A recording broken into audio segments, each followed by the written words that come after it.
haya-haya sa tao. Pinangga jud kayo ta ning mga tawhana ba kay giandaman tag mga lami nga sudan ba.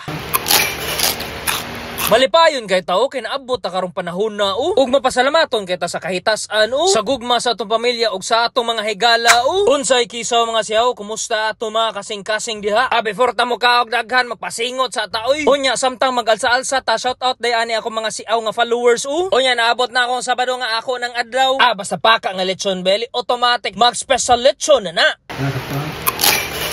Giltuan pa jud taglami kay nga hipon sa akong asawa Unya naabot pa jud ang Shines Fresh Lumpia para pod napoy healthy atong kaon Unsa pay dugayan pa mo habhab na tao. Thank you so much sa akong family, especially sa akong asawa. Nahala mangaon na ta. Alami asa panit Bitaw mga siyaw mo kaon tag mga makadaot nga pagkaon Pero di sad palabi Unya kuyugan jud na natog pagpasingot. Di ba nakabantay mo sa akong vlog na jud ay pasingot. Para sad mo remind ninyo ba mapasingot gamay ba. Unya shout out dai sa akong followers kay 36,000 followers na ta. Adlaw nga Domingo ni attend mig event ni Malaya kami ni Kowa. Wala tay hangover dihang dapita ha kay pag Bernes nagtagay na mangud ta unya pag Sabado na ko na hangover. Unya dihang dapita nagchill-chill ra tao. Unya before ko mahuman sa akong vlog, thank you so much Blush family. Thank you sa birthday cake na tanawa si Kowa. Emotional kayo ni Hila. So mo to mga siyaw, till next time. Ciao.